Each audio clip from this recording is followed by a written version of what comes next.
Let's talk about Kingdom Come Deliverance 2. It's a true sequel to Kingdom Come Deliverance 1. I haven't felt this good about a sequel since playing Mass Effect. It's actually quite amazing what Warhorse Studios has done with this series since proposing the idea around 2009. It was especially hard to propose to a publisher an RPG with no magic, you're a peasant, you can't read, no bitches, and no MCU supervillain that threatens the world. This is going to be a quick little review. I like that the progress I made from the first game wasn't completely thrown out, the stats not being completely reset.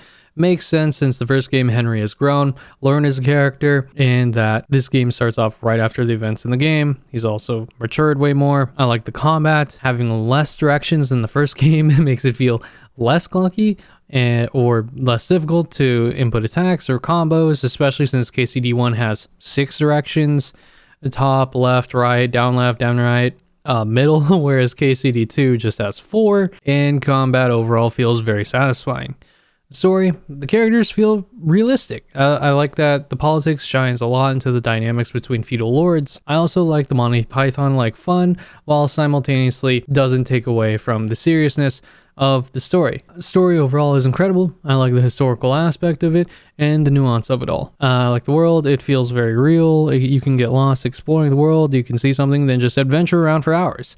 You can suddenly encounter an NPC and then go on a large quest line. It felt like the dev team put a lot of dedication to creating them and not something to pad playtime. Hello, it's me in the future. Can't believe I completely forgot to mention this, is that the world feels alive. You get to see NPCs interact, they have their own routines, and your actions will affect people out throughout the world. You're not going to see it like it's going to be shoved in front of your face. You're not going to see that, but you're going to see subtle changes whenever you return to an area or when you're exploring throughout the world. Your actions affect other people, and it's going to be very subtle, or it's going to be very dramatic, depending on what choices you make. Anyways, back to the video. Mini games, I really like them. You have marksman, dueling, horse racing, blacksmithing, sharpening, lockpicking, alchemy, and dice. What?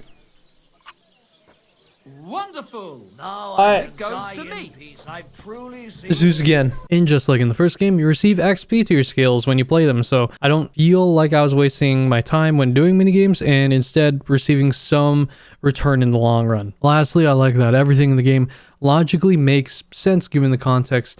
You're in medieval 15th century Bohemia with a little bit of guns. Hey, how's it going?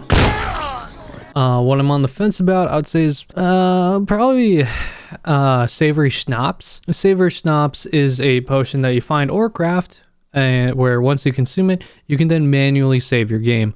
I can understand the philosophy of, hindering the player's ability of saving so that they can't save scum and have to live with the results of their own actions, but then a player can just grind the materials to craft more savory schnapps.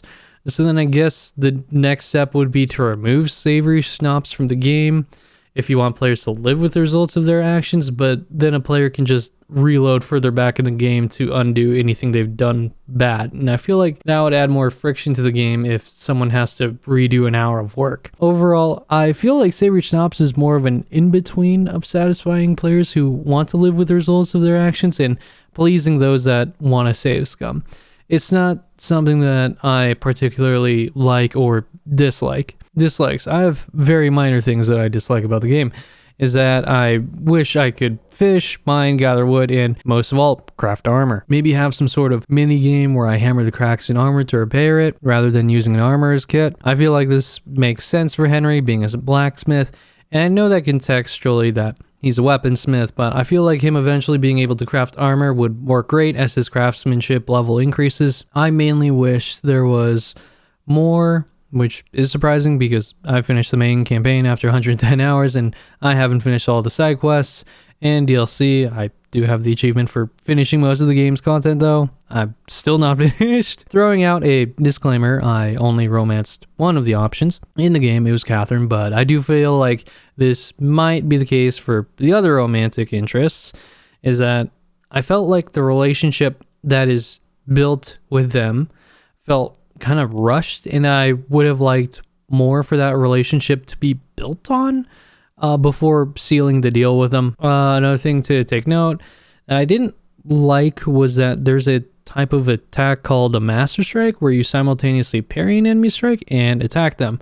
This was kind of a surprise to me when I found out about this, is that it was actually cut from the game when you're doing unarmed combat. But the NPCs have it, you just don't. You can mod it back in, but I wish it was still in the game. A lot of side quests, and I feel like some main quests really focus a lot around like one building in Gutenberg. If you played the game, you would know what I'm talking about. It's kind of more of a slight annoyance than anything, and it didn't ruin my experience of the game. It's just that I noticed that I'm like, damn, I'm always coming back to this building. Conclusion, I think the game overall is a 9.5 out of 10. I think that this is one of the best game series of all time for me, and I do see myself playing this series again 10 years down the line and even talking about it. If you want to pick up the game and wondering if you need to play the first one, well, you don't need to. But if you want to play the first KCD, then just to let you know, it is more clunky than this one, and the learning curve, I would say, is harder since you can't read, so doing alchemy is harder because, you know, you can't read recipes, and all your stats are literally at, I think, like 1 or 0, since that is the absolute peasant start, which may be enticing to some of you, and it was for me. And I do appreciate KCD 2 more after playing the first game, but that's your choice at the end of the day with which game you start playing. Kingdom Come Deliverance is a masterpiece of a series, and I loved Kingdom Come Deliverance too. These are my thoughts. I know I'm pretty late when talking about this game, but I just want to get my thoughts out there.